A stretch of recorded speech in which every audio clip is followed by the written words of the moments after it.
The Canadian dollar is in focus ahead of the Bank of Canada interest rate decision on Wednesday. So to discuss the potential of a rate hike and the impact of a challenged oil price, I'm joined by Peter Dixon of Commerzbank. Hello to you. Thank you for your time today. So first of all, I suppose chances of any move at all, what do you reckon? Well, the markets are saying 90%. Yeah. The analysts are saying about a two-thirds chance. And funnily enough, we are in the camp which says the bank will likely hold on for a little bit longer. So we're very clearly in a minority there. There are strong reasons for a rate hike, of course. I mean, the economy's doing okay.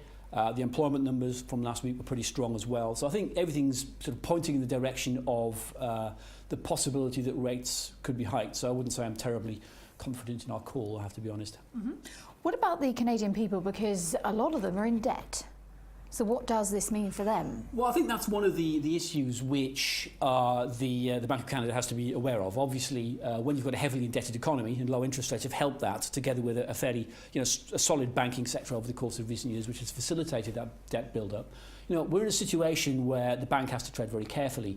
But I think the problem is the longer that the bank leaves it, the bigger the problem is going to become. Mm-hmm. So at some point they're going to have to bite the bullet. Whether it's this week, whether it's in 6 months' time, it doesn't matter. At some point somebody's going to start feeling the pain.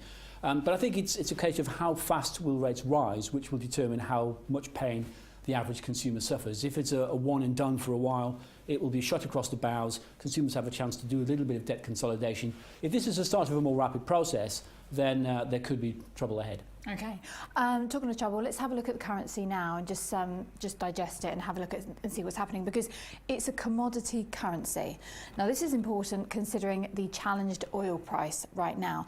I'm surprised that it's not lower than what it is now. Well, actually, the currency's gained an awful lot over the course of the last few weeks, because I think it's basically the market to say, look, a rate hike's coming, it's a done deal, it's and it's all in the price.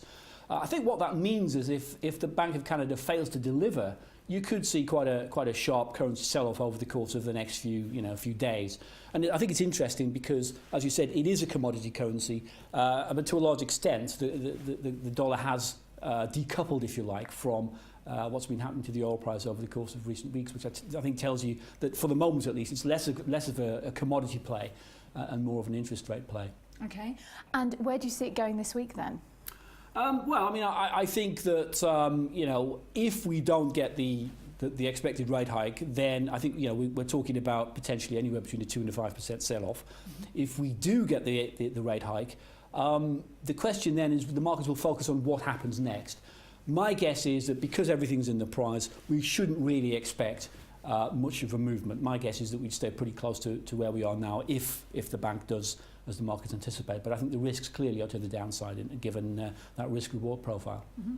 And just in conclusion, sometimes when we talk about the Canadian economy, it can go under the radar. What are the wider implications of this? For Canada, you mean? Yeah. Well, I mean, obviously the Canadian economy is to a large extent dependent upon what happens south of the border, and as you say, what happens to commodities.